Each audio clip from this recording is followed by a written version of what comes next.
What is a buffer? Why are they important? Where are they used? How do they work? In this video, I will answer all of these questions and explain the answers. I will go ahead and partially answer the second question now. Why are buffers important?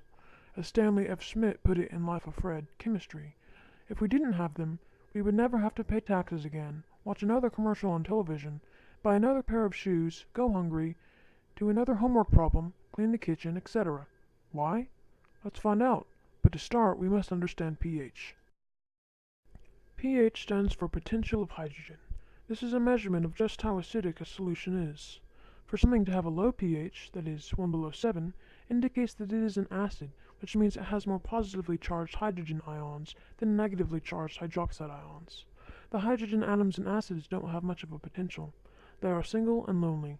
This is unlike the potential of hydrogen in basic or alkaline solutions. A hydrogen atom in a negative hydroxide ion has great potential because he has bonded with an oxygen and no longer lives a lonely life as a singular ion. To sum it up, this potential of hydrogen, or pH, is a measurement of how many H+ and/or OH ions are in a 1 liter sample.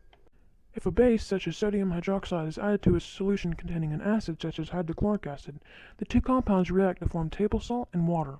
This is a reaction known as neutralization. These two products of the reaction, or reactants, are neither basic nor acid, therefore the solution stops being the solution it is made to be.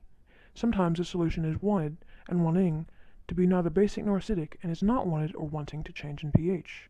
Your blood, for example, has a pH of a very narrowed range, from 7.35 to 7.45, a slightly basic solution. If your blood's pH gets significantly outside this range, you would never have to pay taxes again, watch another commercial on television, buy another pair of shoes, go hungry, do another homework problem, clean the kitchen, etc. Why? Ask your mother. So how does our blood's pH not change when we consume solutions containing acids such as lemon juice, or when we eat bread that contains a base such as baking soda? This is where buffers come in. A buffer is a component of a solution that prevents a pH change in the solution. They are always composed of an acid, and most of the time are composed of a base that will react just right with the acid. One example would be phosphoric acid and sodium hydroxide. These come together to form sodium hydrophosphate and water. If an acid such as hydrochloric acid is added to this solution, the buffer and acid exchange ions to turn into phosphoric acid and table salt. The pH has not changed. A base can be added next, and the solution turns back into a buffer. Your blood uses carbonic acid and sodium bicarbonate for a buffer. If your blood, by chance, receives a small amount of hydrochloric acid, the baking soda in the buffer would react with the hydrochloric acid to form salt and buffer. No, not butter. Buffer. If a base such as sodium hydroxide is added next, it reacts with the new carbonic acid molecule and forms sodium bicarbonate in water. Of course, injecting even small amounts of acids or bases into our blood would kill us. That is why we don't do it, and why this demonstration is strictly hypothetical.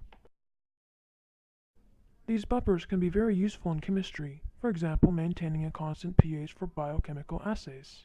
In medicines, where constant pH is also essential, buffer solutions are also used. Many baby lotions use buffers to maintain a slightly acidic pH of 6, prohibiting diaper rash by the growth of bacteria. Well, thanks for watching, and I hope this video helped you. This has been Buffers in Less Than 5 Minutes, and I'll see you next time.